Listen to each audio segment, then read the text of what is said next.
오늘은 세례 요한의 출생과 또 그에 붙인 사가랴의 세례 요한에 대한 예언을 다루게 됩니다. 사가랴와 엘리사벳 부부는 경건한 레위 지파 부부였습니다. 또 제사장이었으니까 아론의 직계 후손이었습니다. 둘 다 레위 지파의 경건한 가정을 이룬 부부였습니다. 자, 노년인 그들에게 하나님께서는 기적을 베푸셨습니다.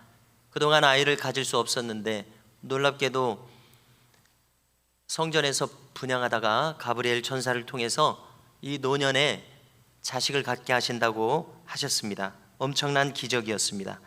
이렇게 세례 요한을 잉태하고 드디어 산딸이 다 차서 출산을 했습니다. 자, 이웃과 친족들이 함께 기뻐했다고 기록합니다. 그들이 심중에 기뻐하면서 이 가정을 돌아보사 긍휼을 베푸셨다고들 그렇게 생각하고 말했을 것입니다. 생후 8일이 되니까 할례를 행하며 이름을 정합니다. 우리가 아시는 대로 7일까지 하나님께서는 천지를 창조하시고 쉬셨습니다. 그래서 가장 짧은 이 시간의 주기가 일주일입니다. 7일입니다. 그래서 이스라엘 사람들은 8일부터 새로운 주기가 시작된다고 생각했다고 합니다. 그래서 할례를 8일째 행하는가 봅니다. 새로운 주기가 시작되니까요. 자, 그러면서 유대인들은 이름을 정했던가 봅니다. 자, 친족들이 이름을 어떻게 하고자 했냐면요, 부친의 이름을 따라서 사가랴라 정하자고 이야기들을 합니다. 자, 사가랴, 부친의 이름이 참 좋은 이름이기 때문에 자식에게도 그렇게 하려고 했겠죠. 자, 사가랴는 성경에서도 참 자주 등장합니다.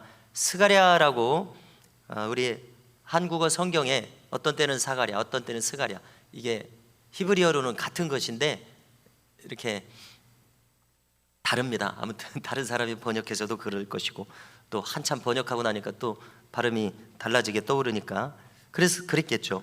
아무튼 같은 이름입니다. 사가랴 했을 때 히브리어로 자카르는 기억하다라는 뜻입니다. 야는 여호와 하나님을 줄여서 야라고 합니다.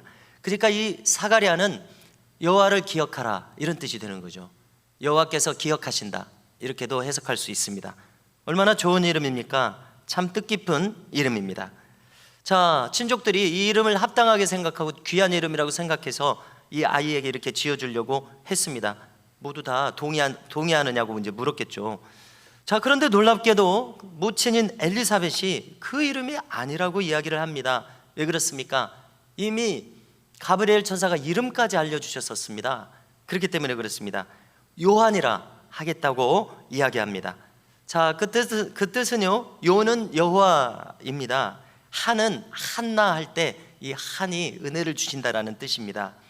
그러니까 무슨 뜻입니까? 여호와는 은혜를 주신다, 여호와는 은혜로우시다 이런 뜻이 되는 거죠. 역시 귀한 뜻입니다. 그래서 이제 이것이 그대로 라틴어와 독일어 계통으로 오면 요한네스라고 하고요, 영어로는 존이라고 합니다. 그래서 이 유대인들은 우리 한국인들도 돌림자를 쓰지 않습니까? 가운데나 끝자리에. 그래서 가문에서 쓰는 돌림자가 다 정해져서 돌아가죠. 학렬이요. 유대인들도 비슷했던가 봅니다.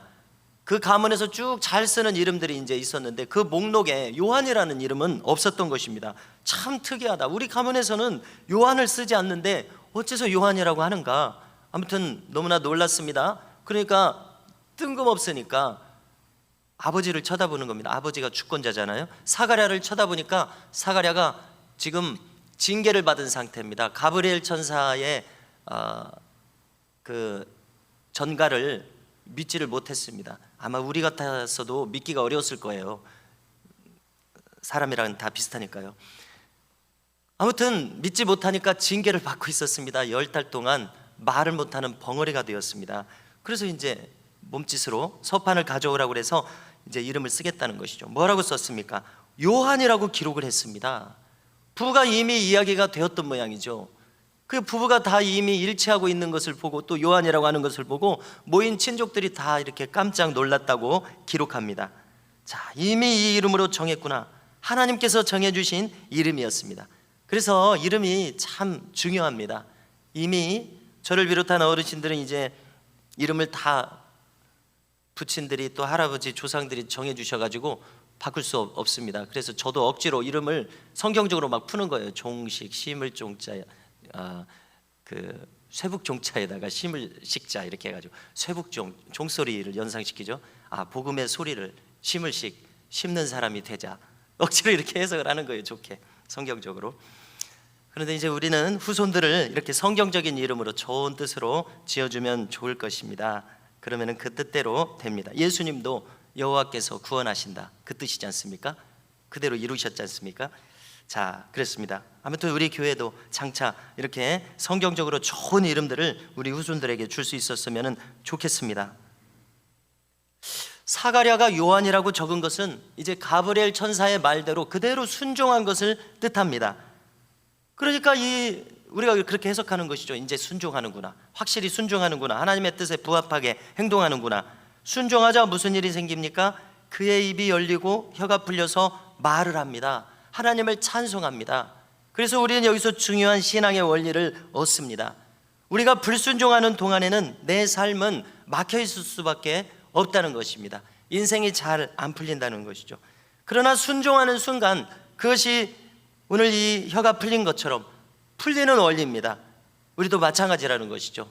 우리가 이제 순종하려고 내 마음을 고쳐먹는 순간 하나님께서는 이미 준비하고 계셨다가 입을 이렇게 푸시는 것처럼 우리의 길을 열어주시고 인도하여 주실 줄로 믿습니다. 계시록 3장 7절 이하가 참 귀한 말씀이 있습니다. 빌라델비아 교회에게 이렇게 말씀하셨습니다. 자, 한번 보여주십시오. 거룩하고 진실하사 다윗의 열쇠를 가지신 이 곧 열면 닫을 사람이 없고 닫으면 열 사람이 없는 그가 이르시되, 예수님이시죠? 볼지어다 내가 내 앞에 열린 문을 두었으되 능히 닫을 사람이 없으리라. 아멘. 자, 제 기억으로는 이 빌라델비아 교회는 책망이 없고 칭찬만 받은 교회였습니다. 자, 우리도 그런 사람이 되면 얼마나 좋겠습니까? 그래서 그런지, 책망할 것이 없어서 그런지 이 다윗의 열쇠를 가지신 예수님께서 열린 문을 두셔서 이제 열면 닫을 사람이 없습니다. 닫으면 열 사람이 없는 그런 놀라운 축복의 길로 빌라델비아 교회를 이끄시겠다는 그런 뜻 아니시겠습니까? 그래서 이 말씀을 뜻을 알면 안 좋아할 사람이 없죠. 그래서 저도 참 좋아합니다. 자꾸 많이 떠오릅니다. 그래서 우리 교회가 이런 교회가 되었으면 좋겠다. 이름은 이미 미담교회지만은 그 뜻은 열린 문 교회가 되어서 우리 교회 하나님께서 다윗의 열쇠로 확실하게 열어주시면 우리 교회에 거침이 없을 줄로 믿습니다. 그리고 이것이 우리의 기도 제목이 되어야 되겠습니다. 우리 미담교회가 장차 또 우리의 남은 생애 동안, 그리고 우리의 후손들이 미담교회를 통해서 하나님께서 문을 여는 그런 교회가 된다면, 우리가 그렇게 기도해서 그렇게 이루어 주신다면 하나님께서 우리 교회를 아름답고 크게 사용하여 주실 줄로 믿습니다. 네. 이것을 소망하지 않을 사람이 이 자리에 어디 있으시겠습니까? 모두가 이렇게 소망하는데요, 열린 문, 우리 교회는 열린 문의 교회 되게 하소서. 이렇게 함께 기도했으면 좋겠습니다. 자, 참 중요한 관점입니다. 순종의 관점이요. 개인도 가정도 교회도 하나님이 열어주셔야 형통합니다. 인생길이 풀립니다. 자, 이처럼 내가 하나님 편으로 옮겨서는 것이 이렇게 중요하다는 것입니다. 내 자리, 내 입장, 내 견해를 고집하기 마련이죠. 우리는요, 무의식적으로 내가 알든지 모르든지 나를 고집하기 마련입니다. 그러나 우리가 젊든지 연령이 높든지 간에 깨달았다면 하나님 편에 속히 서는 것, 바로 이와 같은 믿음의 태도를 늘 추구해야 될 줄로 믿습니다. 10달 동안 말을 못하던 사가랴가 비로소 말을 하게 되니까, 그리고 막 찬송하고 있죠. 사람들이 다 두려워합니다. 주변에 다 소문이 납니다. 그때 뭐 인구도 많지 않았었을 것입니다. 또 레위 지파 이 제사장들은 또 이렇게 산지에, 유다 산지에 살았다고들 하지 않습니까? 그러니까 그렇게 많이 살지도 않는 그 동네에서, 또 제사장의 마을에서 이 소문은 삽시간에 이렇게 퍼졌을 것입니다. 그래서 오늘 성경에 보니까 사람들마다 속으로 생각하는 겁니다. 장차 이 아이가 어떻게 될까? 이런 놀라운 일이 일어나는 과정을 통해서 태어난 이 아이가 장차 어떻게 될까? 자, 이런 생각을 했다는 것은, 저는 항상 이 누가복음 누가를 생각합니다. 이런 것까지 다 조사했구나. 한번 생각하니까 다 그 관점에서 생각하게 돼요. 자, 그러니까 세례 요한이 태어났을 때 이렇게 생각했던 사람들을 설문조사를 했는가 보죠. 인터뷰를 했는가 봐요. 그러니까 여기다 이렇게 적었을 것 같아요. 아이고, 제가 그때 이 세례요한이 어떻게 될까 이렇게 생각했었습니다. 아, 그래요? 성경에 적어야지. 이렇게 한 것 같아요. 이는 주의 손이 그와 함께 하셨기 때문이라고 오늘 기록에 덧붙이고 있습니다. 사람들이 그래서 놀라는 것이죠. 저 아이가 어떻게 클까. 그리고 또 오늘 말씀 맨 마지막 대목에 보니까 사가랴의 예언이 마치고 난 다음에 세례 요한은 장성한 다음에 어떻게 살았다고 합니까? 유대 광야에 나가서 살았다고 합니다. 그래서 어떤 학자들은 보니까 쿰란 공동체가 우리 성경의 원본이 쿰란 공동체가 굴을 파고 수도 생활을 했다고 알려지고 있습니다. 광야에서요, 또 이 바위가 있는 절벽에서, 바위굴에서 그렇게 하고 그들은 항아리에다가 성경 사본을 계속, 이제 수도사들도 그렇게 하지 않았습니까? 그러니까 그들도 이제 수도 공동체니까 구약 성경 사본을 이렇게 쓴 거예요. 그러니까 그런 것들이 남아 있다가 어떤 목동이 1950년대 어간이라고 이제 제가 기억합니다.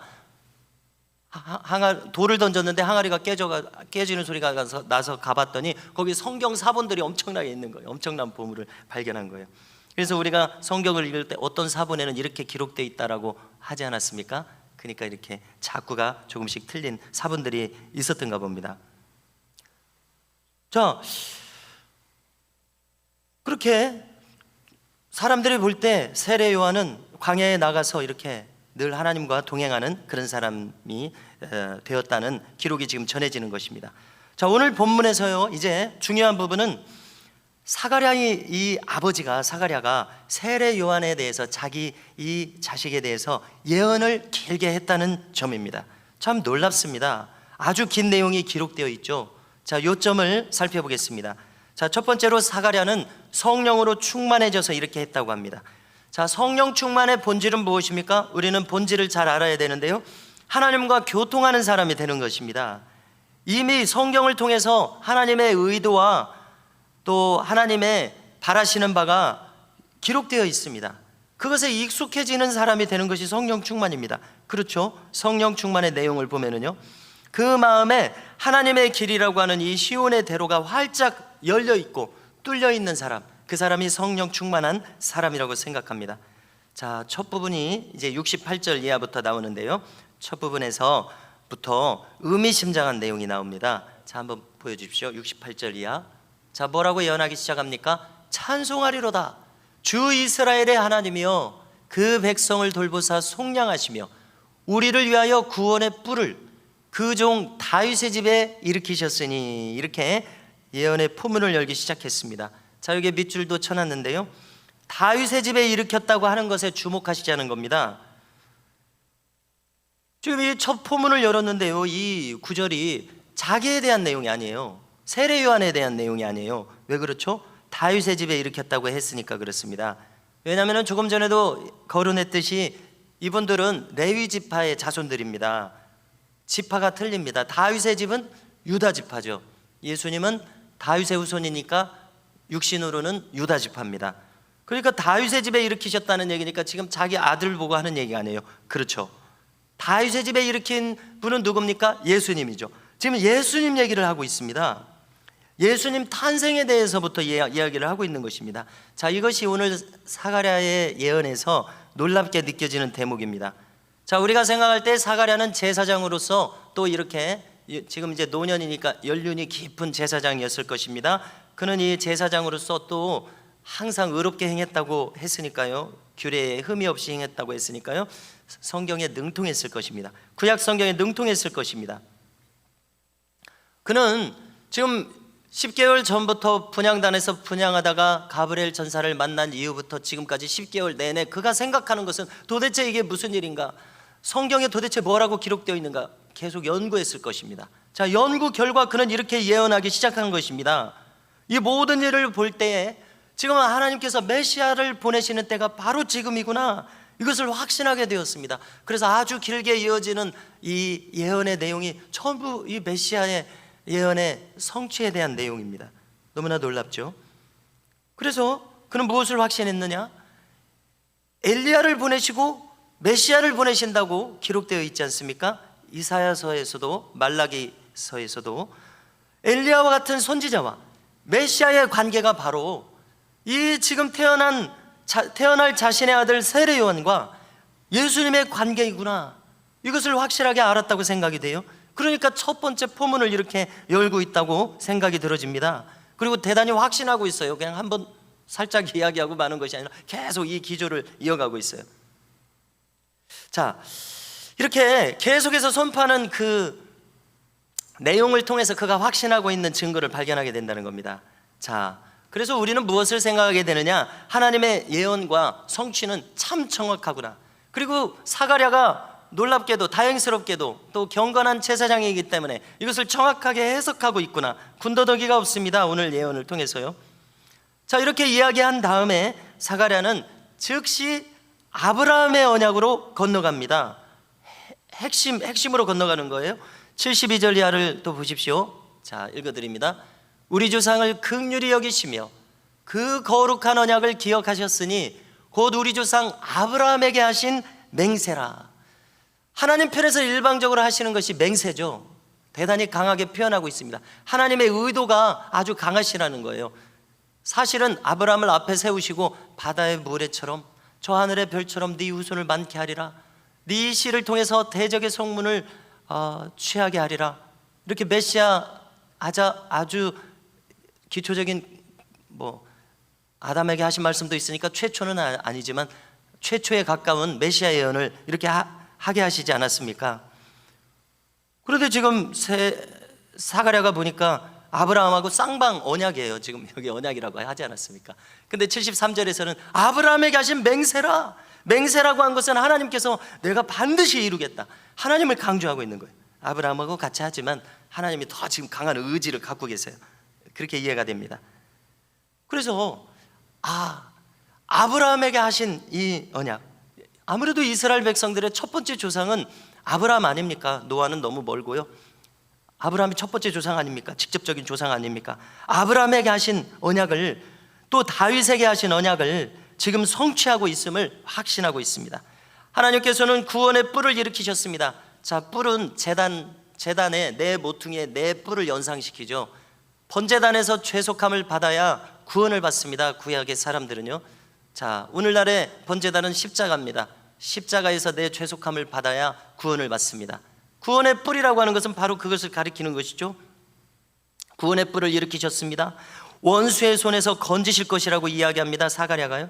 또 그분은 우리를 속량하실 것이라고 이야기합니다. 속량이라는 말 속에 십자가가 들어있습니다. 왜냐하면 우리가 죄에 팔려있고 마귀에게 팔려있는데 십자가에서 그 죄값을 다 치르심으로 말미암아 값주고 우리를 사셨다는 것이 복음 아닙니까? 속량이 그것입니다. 속량, 속전, 그것은 다 값을 치렀다는 것입니다. 핏값으로 죄의 삭은 사망인데 그 사망의 값을 다 치렀다는 얘기입니다. 우리를 속량하실 것이라고 지금 사가랴가 예언하는 것이 바로 그것을 가리킵니다. 복음의 핵심적인 요소를 이 한편의 예언 속에 다 담고 있구나, 이렇게 느끼게 됩니다. 또 75절을 보십시오. 자, 75절은 같이 한번 읽으면 좋겠습니다. 같이 한번 읽으십니다. 시작. 종신토록 주의 앞에서 성결과 의로 두려움이 없이 섬기게 하리라 하셨도다. 아멘. 자, 이사야서나 이런 구약에서 찾아온 구절인지 제가 찾아보지 않았습니다만은 그냥 지금 말하고 있는 것에 집중해서 한번 생각해 보면요, 종신토록 한다고 했습니다. 메시아의 나라가 영원한 나라임을 가리키고 있다고 생각하고요, 주의 앞에서 성결과 의로. 자, 복음의 내용은 이런 것을 담고 있습니다. 복음은 결국 우리가 하나님 앞에 성결한 자로 서게 하는 것입니다. 그렇죠. 우리가 복음의 내용을 알고 있어야 됩니다. 복음 하다가 복음의 내용을 잊어버리면 안 돼요. 복음의 내용은 하나님 앞에서는 우리가 성결하게 서는 것입니다. 또 나의 삶은 의롭다 칭함을 받을 뿐만 아니라, 내가 예수님을 믿으니까 나를 의롭다고 여겨주셨어요. 그럴 뿐만 아니라 내가 이제 하나님 앞에 성결하게 된 결과 사람들 사이에서는 어떻게 살아가는 자가 됩니까? 의롭게 살아가는 자가 됩니다. 여전히 죄를 버리지 않고 더럽게 살며, 그 다음에 주님의 십자가는 죄사함 아닙니까? 그것을 현저히 또 욕보이는 것은 죄되게 사는 것을 말하는 것이거든요. 그래서 요한계시록의 앞에 7교회들에게 하시는 말씀 중에 2번이나 내가 니골라당의 행위를 미워한다고 하셨습니다. 예수님께서 직접이요. 그것은 무엇이냐? 구체적으로 신앙생활을 하면서도 대놓고 죄를 짓는 것을 말하는 거예요. 괜찮다. 한마디로 말해서 구원파적인 복음의 해석입니다. 복음이라고 하면 안 되겠죠. 구원파적인 잘못된 해석입니다. 주님 싫어한다고 하셨어요. 자, 뭐 때문에 이런 말씀을 거론하게 됩니까? 우리가 사람들 앞에서는 의로운 자로 나타나야 한다는 것입니다. 이것이 복음의 능력입니다. 이것을 추구해야 된다는 것이에요. 자, 이와 같은 삶의 결과, 하나님을 향해서는 성결함을, 사람들 사이에서는 내가 의롭게 살아가는 것을 추구하는 것을, 이런 결과가 나오지 않으면 이것은 진실된 복음일 수가 없습니다. 또 우리가 아까 함께 읽은 9절 세 번째에 두려움 없이 행한다는 내용이 있습니다. 자, 하나님과 인간의 관계가 군신 관계와 같으면 두려움 속에서 행할 것입니다. 그러나 부모와 자식 사이의 관계는 두렵지 않습니다. 친밀한 부모와 자녀 사이에는 두려움이 없습니다. 하나님과 우리의 사이가 이와 같아야 할 줄로 믿습니다. 자, 저는 떠올리기를 새 예루살렘 성에 들어갈 수 없는 사람들의 목록을 늘 생각합니다. 한마디로 말해서 천국에 못 가는 사람들은 어떤 사람들이냐, 그 목록 있잖아요. 사도 바울도 계속 반복하고, 요한계시록에서도 마지막 부분에서 계속 반복하고 있습니다. 그리고 예수님의 말씀이 그것이죠. 자, 그 목록에서 뭐가 있냐면 제가 늘 생각합니다. 두려워하는 자는 들어가지 못합니다. 우리가 하나님을 경외하는 것도 두려워하는 것입니다. 그런 경외함으로써 두려움 말고 하나님이 온통 두렵기만 하다? 자, 그것은 하나님의 뜻하시는 바가 아닙니다. 한편으로 경외하지만 한편으로 부모 자식처럼 친밀한 관계가 있어야 됩니다. 너는 나의 벗이라, 이제 너를 친구라 하겠노라. 하나님과 친밀한 관계가 있어야죠. 이것이 하나님 원하시는 바입니다. 자, 그런데 방금 지금 보여드린 것처럼 계시록 21장 8절 이하를 보십시오. 이 말씀을 외우다시피 해야 된다고 생각하는데요. 자, 같이 한번 읽겠습니다. 시작.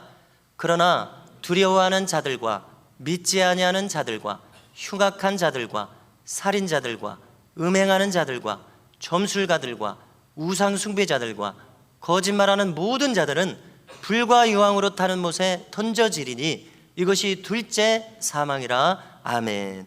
자, 22장에는 천국에 못 들어가는 자의 관점에서 이렇게 적었지만은 21장에서는 지금 둘째 사망, 바로 불못으로 들어가는 사람들이 어떤 사람들인가 이렇게 분명하게 밝혀주고 있음을 우리는 확실히 알아야 되겠습니다.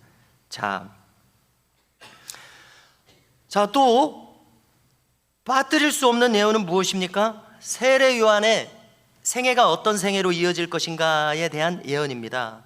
세례 요한의 삶은 한마디로 어떤 삶입니까? 메시아가 오시기 전에 엘리야가 먼저 와서 주의 길을 예비하리라는 바로 그 예언입니다. 사가랴는 바로 이 예언을 잘 알고 있었다고 믿어집니다. 그리고 바로 지금 10개월 동안 생각해보고 연구해본 결과 바로 이 자신의 아들 요한이 바로 이 엘리야 선지자의 역할로 택함받았음을 그는 깨달았던 것입니다. 얼마나 놀랍습니까? 말라기서 4장 5절 이하입니다. 읽어드리겠습니다. 보라, 여호와의 크고 두려운 날이 이르기 전에 내가 선지자 엘리야를 너희에게 보내리니 그가 아버지의 마음을 자녀에게로 돌이키게 하고 자녀들의 마음을 그들의 아버지에게로 돌이키게 하리라. 돌이키지 아니하면 두렵건대 내가 와서 저주로 그 땅을 칠까 하노라 하시니라. 아멘. 말라기서 맨 마지막 구절 즈음의 구절입니다. 자, 그리고 나서 바로 이제 마태복음으로 이어지죠. 400년의 공백 기간을 지나서 바로 이 구약성경 마지막 구절들에서 이야기한 것처럼 엘리야 선지자가 와서 예수님의 이 메시아의 길을 예비할 것이다 이렇게 말씀을 하셨는데, 바로 이것을 기억하고 자기 아들 세례 요한이 바로 이 예비하는 자가 될 것이다 이렇게 생각했던 것이죠. 그리고 그렇게 지금 예언을 하고 있습니다. 자, 그런데 예수님도 세례 요한에 대해서 그렇게 증언하셨었습니다. 이미 다 아시는 내용이십니다만은 마태복음 11장 14절 이해합니다. 읽어드리면요, 만일 너희가 즐겨 받을진대 오리라 한 엘리야가 곧 이 사람이니라. 세례 요한을 가리켜서 하시는 말씀입니다. 귀 있는 자는 들을지어다 이렇게 주님도 밝히 말씀하셨습니다. 자, 그런데 우리는요, 이 사가랴가 자기의 아들 세례 요한의 생애와 사역에 대한 이 요약적으로 한 이 예언을 통해서 신앙의 핵심적인 측면을 재확인하게 된다는 점입니다. 그것은 무엇이냐면요, 오늘 나누는 말씀의 참 핵심적인 차원입니다. 그것은 무엇인가? 우리가 예수님을 바로 믿기를 원합니다. 그리고 아직 주님을 알지 못하는 사람들도 예수님을 바로 믿는 사람들이 되기를 원합니다. 전도하기를 원합니다. 그들이 구원받기를 원합니다. 그러려면 무슨 일이 반드시 일어나야 합니까? 바로 저 엘리야의 사역이 내 속에서도 일어나야 한다는 점입니다. 아주 복음의 핵심적인 측면, 그것은 한마디로 무엇입니까? 회개하는 일이 내 속에서 일어나야 한다는 것입니다. 자, 77절을 보십시오. 세례 요한은 무슨 일을 할 것입니까? 그의 주의 백성에게 그 죄 사함으로 말미암는 구원을 알게 하리니. 세례 요한이 하는 일이 이것이라는 것입니다. 자, 주님도 세례 요한도 회개의 천국 복음을 외쳤습니다. 첫 번째 선포할 말씀은 회개였습니다. 자, 세례 요한이 마태복음 3장에서 뭐라고 외쳤느냐면요, 회개하라, 천국이 가까이 왔느니라 외쳤습니다. 또 예수님도 마가복음 1장에서 뭐라고 외치셨습니까? 때가 찼고 하나님의 나라가 가까이 왔으니 회개하고 복음을 믿으라. 가장 먼저 할 일이 회개하는 일입니다. 복음의 제1성이 이것이었습니다. 나다나엘에게 하신 말씀도 똑같은 말씀입니다. 뭐라고 하셨습니까? 물과 성령으로 거듭나지 아니하면 하나님의 나라를 결코 볼 수 없다고 말씀하셨습니다. 무슨 뜻입니까? 회개함으로써 하나님의 나라를 볼 수 있다, 회개함으로써 오직 거듭날 수 있다, 그렇게 말씀하신 것입니다. 주님은 이렇게 회개의 심령이 될 것을 도처에서 강조하십니다. 팔복에서 뭐라고 하십니까? 심령이 가난한 자는 복이 있나니 천국이 저희 것이며. 심령이 가난한 자는 회개하는 심령이 되지 않고서는 그렇게 될 수 없습니다. 또 의에 줄이고 목마른 자는 복이 있나니 저희가 배부를 것이며 말씀합니다. 자, 이 모든 말씀들은 무엇을 가리킵니까? 회개하는 자가 되어야 천국 백성이 될 것임을 말씀하고 있다는 사실입니다. 성도 여러분, 우리는 항상 주님과 교통하기를 원하시죠. 또 그분의 뜻과 인도하심에 합당한 사람으로 살아가기를 우리 모두가 원하고 있습니다. 그러면 우리에게 가장 최우선적으로 필요한 한 가지가 있습니다. 그것은 무엇입니까? 나의 심령 속에서 선지자 엘리야가 활동하는 것입니다. 나의 심령 속에서 선지자 엘리야의 예비함이 있어야 한다는 이야기입니다. 그가 먼저 와서, 예수님보다 앞서서 먼저 와서 주의 대로를 수축하는 일이 있어야 됩니다. 주님의 길을 평탄케 하여 시온의 대로를 활짝 여는 일이 있어야 될 것입니다. 그것은 바로 우리의 심령이 회개의 심령으로 언제나 충만하여져서 이 시온의 대로가 활짝 열리는 사람, 그리하여서 주님을 속히 만날 수 있는 사람의 심령이 되는 것을 뜻한다고 믿습니다. 할렐루야. 성도 여러분, 이처럼 회개의 심령이 되어서 시온의 대로가 활짝 열린 사람이 되어서 언제나 주님과 가까이 깊이 교통할 수 있는 우리 모두가 되실 수 있기를 주님의 이름으로 축복합니다.